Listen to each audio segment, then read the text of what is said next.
sa mga sinasabi ng bashers sa halip tuloy lang ang buhay tiniis kahit pati pamilya ay nadamay dahil kung papatulan niya ang mga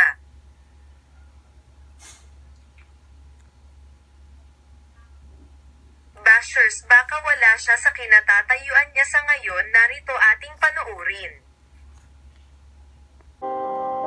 Kasi minsan mga bagay talaga na ayokong i-expose yung sarili ko na hindi ko alam paano ko sabihin. Kaya minsan ayoko ng pag-usapan kasi ito yung pagkakataon mo. Hindi, kasi mo parang gumawa ka ng kabutihan sa iyong kapwa. Kahit anong kabutihan na gawin mo kahit walang camera.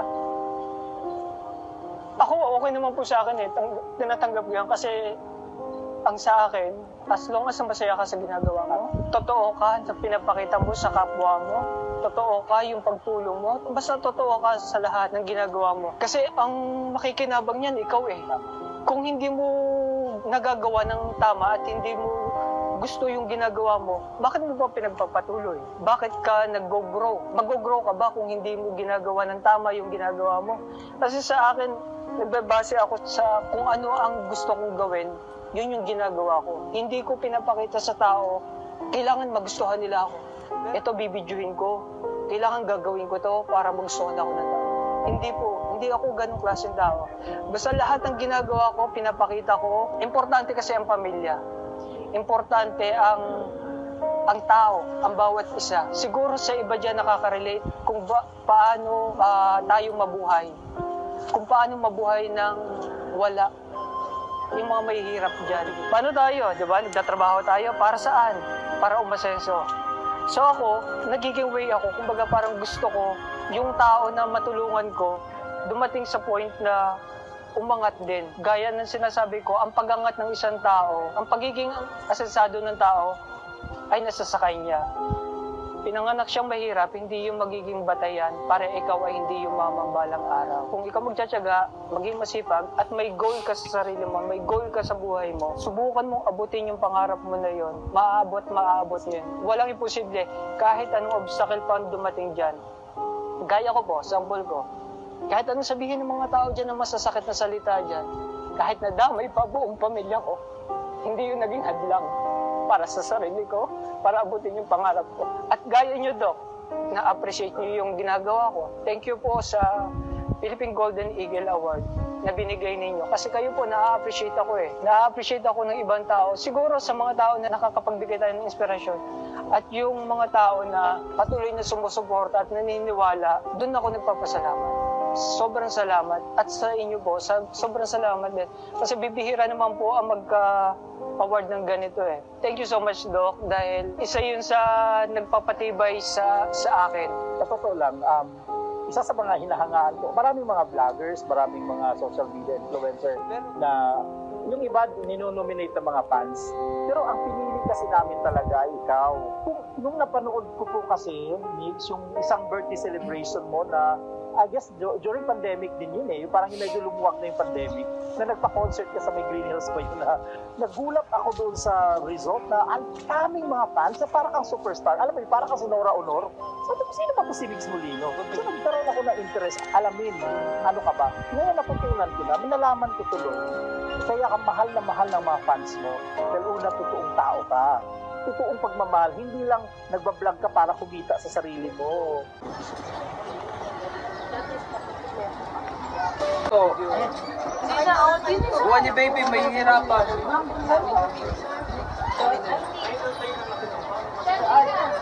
Kailan, steady lang ako po. Huwag lang po kayo magalaw. Pag magalaw, mabali Hindi yan pa ako nangupuan, tapos gaganon-ganon. So hindi na kami gagalaw, ganun na lang kami. Simula pagpunta dito hanggang Pero hindi na po bawal umina. Sa pagka kami natumbay ko, bahala.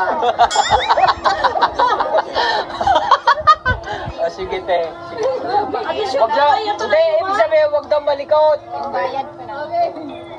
Kung sino malikot sa atin, huhulog ka ba? Kung sino kung malikot, yung katabi maghuhulog. Maliban sa inay. Ano na lang po yung bayad. Kabayan. Bayad muna. Masabi-sabi ni ate, sakay kayo ng sakay, di pa pala kayo bayad. Magkano po? 100? Out of 50 po po eh. 250. 1,250. Pabayaro natin. Hindi mo na magwa-wide, nakahawak pa si ate. O, ayaw bitawan. Sasagot kayo. Pasok po ano? Parang sunod. Ang baby ka, ayos naman na yan, hindi nakasama. Dito ka ba? Kapahak mo lang eh.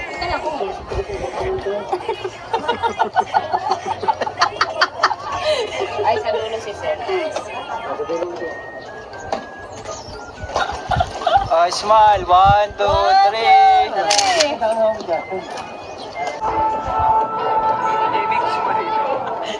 Ay, tinatawanan ako ni Kuya. Oh.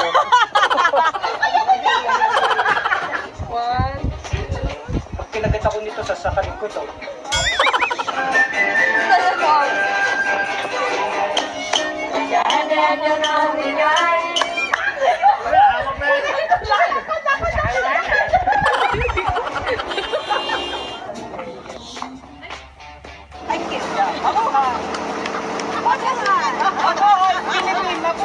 Mabuhay! Mabuhay!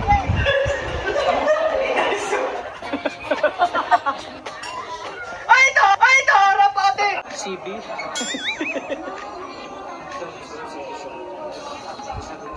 Bawal po dito yung kulita.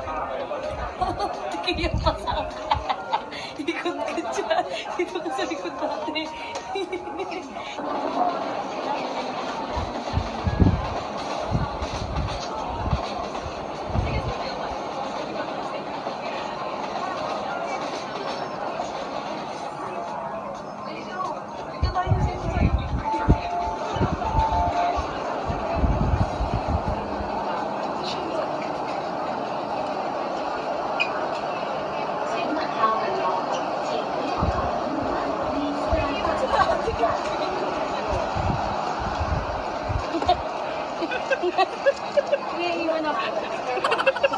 Iwan ako nag-video.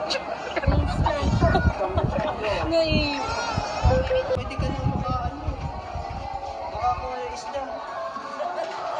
Pakulang. Hindi ka na isa pangulang.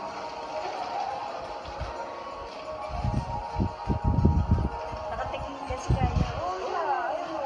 Yan ang tinitingnan niya. Ang ganda ng isda. Salamat na maggising.